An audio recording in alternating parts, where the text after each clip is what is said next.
Hey guys, Yang here, back this week with a Fur Hire strategy. Fur Hire is not really a fan favorite. It came out in 2018 in Dark Saviors with a Sky Striker in there, I believe, and everybody was just getting that, and this archetype got kind of forgotten. But I always liked the playstyle of this deck, and I always have this core around when it came out. So here we go.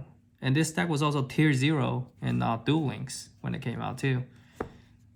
So we have 3 beats. Beat is the rota of the deck. So what all for hires do is level 4 or lower for hires, they can all special summon one from hand, and one is summoned, it does something. So beat is when one is summoned, it can add a for hire monster. It's just it's very important. Then we have 2 seals. Seal is retrieves one back from the graveyard to your hand. So there's that.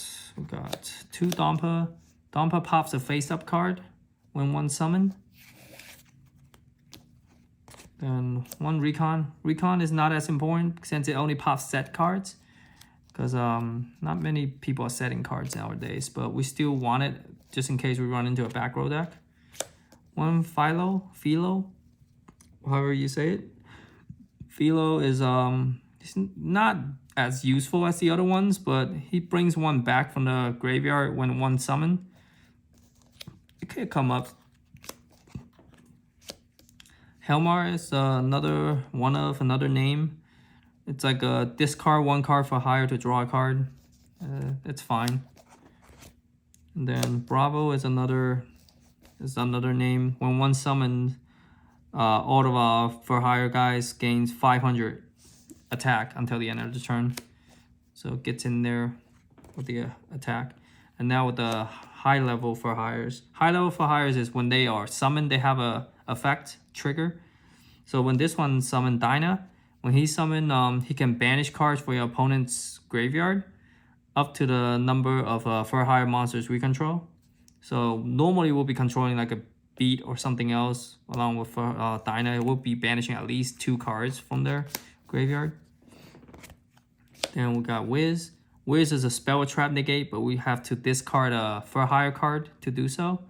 And she also gains life points on summon too. So it's really nifty in time. We have a couple of boss monsters. Raphael. I like to call him Raphael. I know it's probably not correct. And when he summoned, well, first of all, he's a monster effect negate. Since Wiz is a spell trap negate, we do have to discard for hire card again to do so. And when he's summoned, depending on how many for hires we control, he can excavate the top card and add one of the cards straight to our hand. So it's like pure advantage. Very good card, very powerful. It's 2,800 too. It's really big.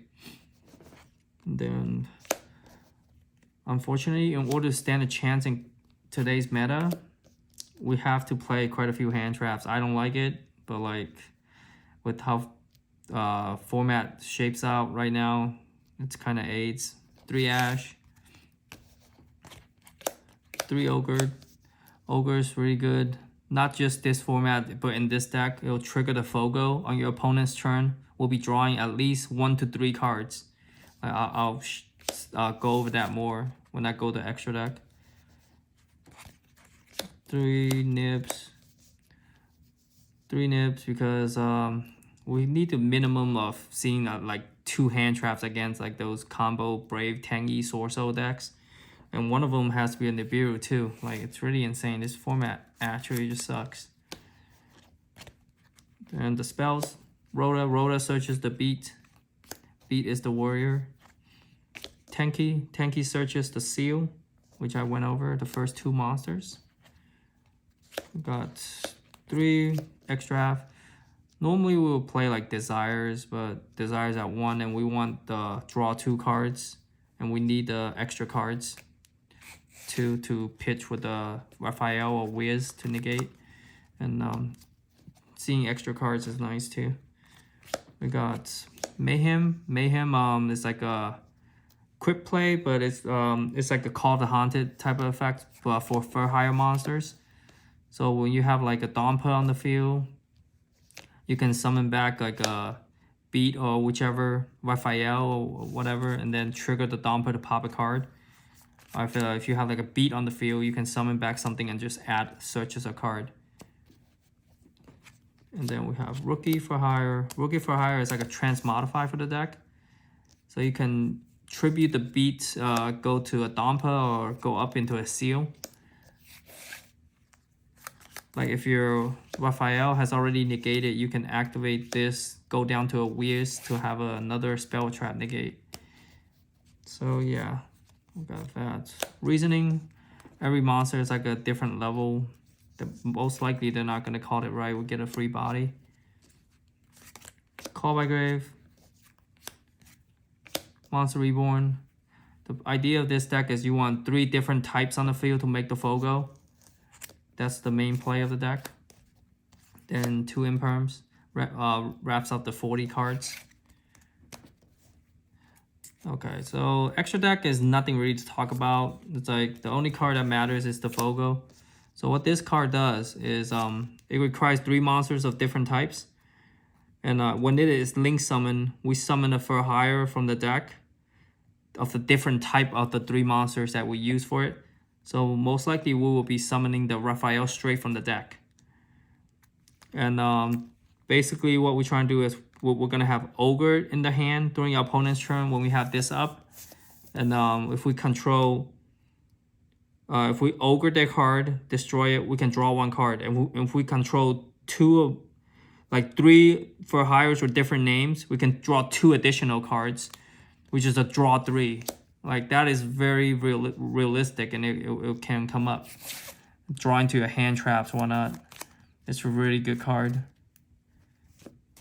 Like when this card got revealed, I was super hyped. That was such a good link monster for the deck.